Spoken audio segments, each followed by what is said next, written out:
So Ben, how'd you feel out there laying back in the pack, but you were there with 600 to go? Yeah, I've been battling injuries all year and my Achilles, and I'm just coming back into shape now, and I just don't have that closing speed that I'm used to, or a world-class closing speed. So I was a little got behind on that one, but I gave it everything I had. Yeah, I'm just honored to be here. I mean, I feel bad for Drew Hunter having to pull out, and Woody Kincaid running a phenomenal 5K, but just a few weeks late. And I mean, our country's throwing out some really good 5K runners right now, and so it's phenomenal to see, and you know, kind of excited to be a part of it, and just hope that my old body can get back into it and get competitive with them all. Were you staying in shape, planning that potentially you could come in with the first alternate spot? 100% transparency. I was trying to do a few extra races after USA's just so I could keep a world ranking under 20 so I get healthcare. And so I was battling through. I took another 2 weeks off after USA's and just threw everything I could just to try to get that world ranking enough that I could get healthcare next year. So I hoping I did enough. We'll see, but yeah, my wife and I are. That's a big thing for us. Yeah.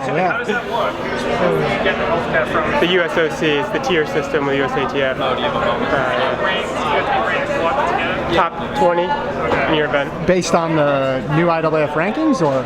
Oh, okay. So have you really dove into those to figure out? Or if you got I think if you get a medal or something at a World Championships, you get automatically regardless of your ranking. Okay. Yeah. If you're not, you don't get anything. And what were you at heading I was into? at 21st. So do you find it ironic that you're trying to race through injuries to something that could potentially help you? It's a little funny. I actually didn't think about that until I'm rooming with Andy Bayer here, and he was like, "It's kind of ironic what you're doing, there." I was like, "Oh yeah, I'm putting it together." Like, yeah, but you know, do what you got to do. What were the injuries? My Achilles, both my Achilles are just everything from my calf to my big toe, that whole chain. I mean, after race Rome, it really flared up. I could feel it every step in Oslo. Had to take about 5 weeks off of no workouts, a bunch of riding for USA's, another 2 weeks of no running after USA's. So I'm really just coming back. No longer tear up when I'm jogging, so that's a good sign, but it's something I have to say really on top of these last few weeks. But when, I mean, I guess you'd done those races, when you found out that you were on the team, were you expecting that, or were you ready to go? I heard rumors that Drew was pretty banged up at USA's.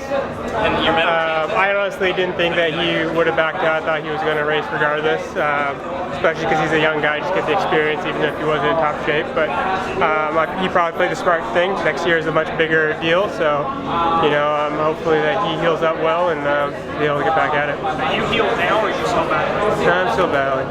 It'll be nice, you know, to have a little downtime, hopefully clear it all up.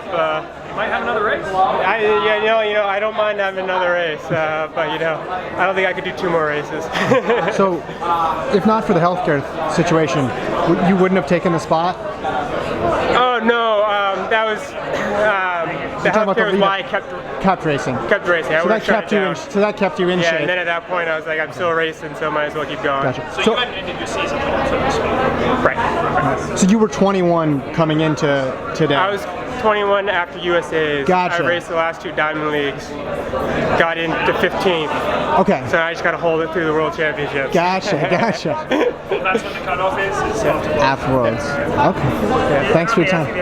When you saw the 12:58 weight run, Oh yeah, it's incredible. what do you think of that? I mean, I was shocked, to be honest, about Woody. I knew that Lopez was in that shape. I mean, his double at USA's was phenomenal, so I knew he was in that shape. Centro and Woody kind of surprised me, but you know, those guys are tough, those guys are fast. How Woody competed at USA's showed that he was in shape. It's kind of too bad he wasn't able to be here, to be honest. But yeah, that whole group with Mohamed, those guys are firing all cylinders right now. It's kind of cool to watch. Makes me, you know, try to do everything I can to get healthy and get ready to compete against them. Do you think the system is correct with, obviously you're legally, this is how you're on the team, but like, do you think that's the right way to have the system, not allowing someone to chase someone like Woody? I think how change it every year is wrong. I think that if they stuck to one system, say you have to have it by USA's or you have until X date, and it's that every year, I think that's fair. Because that gives you plenty of time to chase it if you really need to.